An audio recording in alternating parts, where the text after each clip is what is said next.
Dr. Sydney Chigonum Imoh, a lecturer in the Department of Religious and Cultural Studies, Faculty of Humanities, University of Port Harcourt here in Nigeria. I am here to deliver a lecture on the course that is titled Indigenous Religions of Africa, Data and Interpretation. By introduction, this course, Indigenous Religions of Africa, Data and Interpretation, is designed to present a comprehensive study of major African concepts. African indigenous religion is defined in terms of its structure, in terms of its appropriate labels, in terms of its nomenclature, basic belief systems and practices, as well as the interpretations of these basic beliefs and religious concepts in different African societies. For instance, if you look at this building, you will see that this building is structured in a way that the moment you enter here, you will understand that this classroom is holistically kept for students for their studies. You see the chairs, the way they are arranged, you see the table, you see a place kept for the lecturer, you see the doors and the windows, the reading desk, and things like that. You see the fan, the light facilities and all that. So, once you enter into this building, you don't need any person to tell you that this is a classroom and not a living house, because in every living house, you don't find desks for students, you don't see tables, you don't see the things you have here. So, referring to this course, as I have mentioned, using again the ant as a referential case study. Basically, every ant is made up of structures. For instance, the mosquito.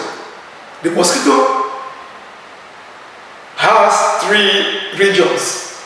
You will see the head region, which controls the eyes, the proboscis, the mouth, the ears, and all of that.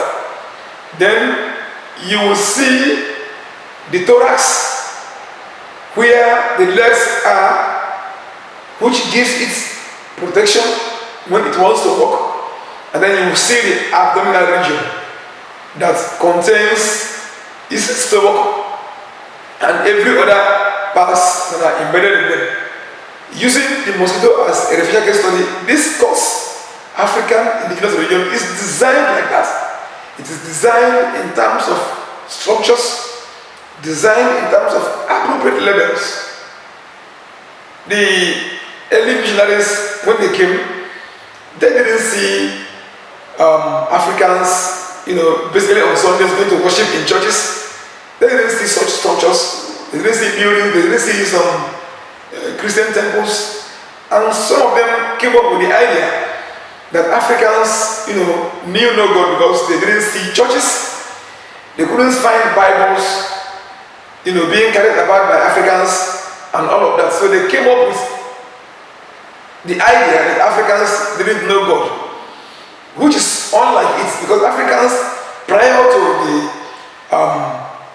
coming of Christianity, or before the advent of Christianity, Africans had a systematic way of worship. They had their shrines, they had their cultic temples, they had the things that were, associated with the cultic temples and all of that. And every morning they could find themselves with their families going to worship at the family ancestral shrine, and family ancestral deity, where they communed and also prayed, and God had their prayers. But when the missionaries came, they didn't see most of all of this, and they said, Africans, they were cut off in the way, they didn't know God and all of that. So this study will give us a wider view as regards this very subject in terms of its appropriate labels, in terms of its nomenclature, the basic beliefs and practices, as well as the interpretations of these basic belief systems, which will be explained as this course progresses. Thank you.